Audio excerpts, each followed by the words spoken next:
Okay, so I'm going to be posting this in terms of the text that I've got, and but I just wanted to read it to you because sometimes things come across a bit better when you can put a bit of emphasis on what you're thinking. Yeah, here we go. A word of revelation to me. Perfection is in our imperfection. We can only present ourselves perfectly to God in our imperfection.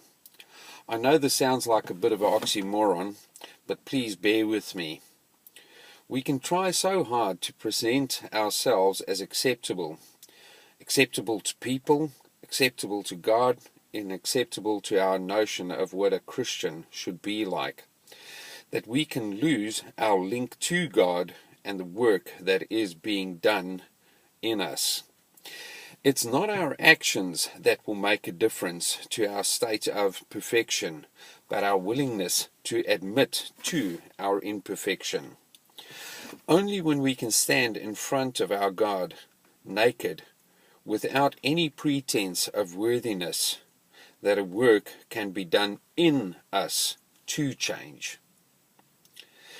When we stand in front of God, just as we are, imperfect, with our flaws exposed, we also turn a corner. So what then? Are we going to embrace our imperfection?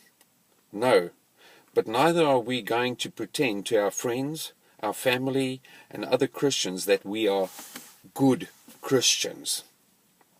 As Jesus once said, there is only one who is truly good, and that's God.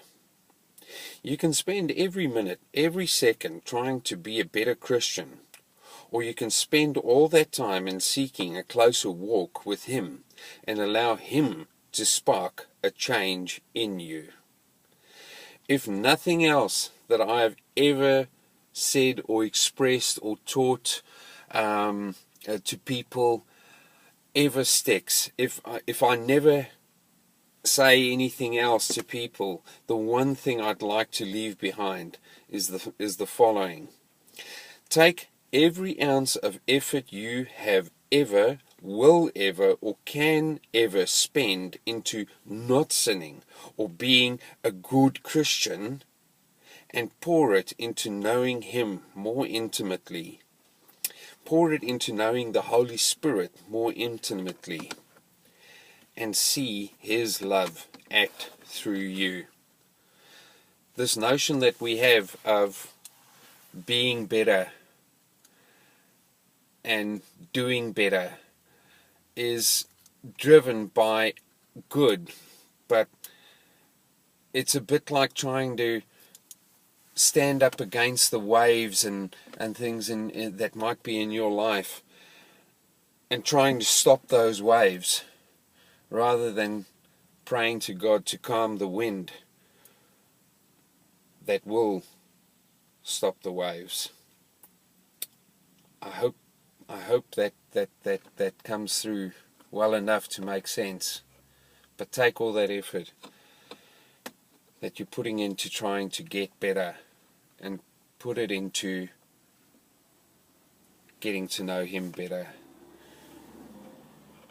And irrespective of how anybody else will perceive you or think of you or have an opinion of how good you're doing as a Christian, doesn't matter, man. Doesn't matter. What matters is how intimate are you with Christ. And everything else will flow from that, I promise you. If you can see all of Christianity and everything that you do in your whole life, every message that has ever been taught by every pastor, every teacher, every parent and everything, if you take a little round circle like this and you draw a little spider's leg from all the other things that are taught are things around the concept of love and love with God. And all of those things,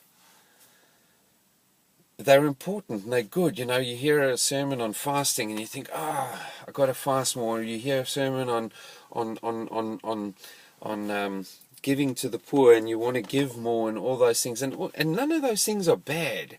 None of those things are stuff that you should sit back from and say, it's all good and it's valuable information. But you know what?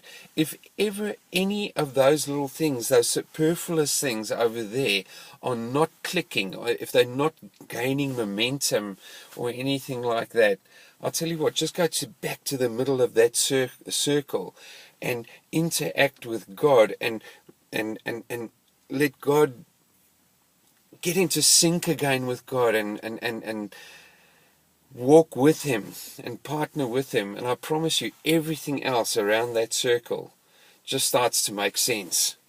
You can do all of the things around that circle well. And if that circle, if that love between you and the Holy Spirit and God isn't good, nothing else is really going to take effect. Awesome talking to you, and I hope God blesses you a whole bunch today.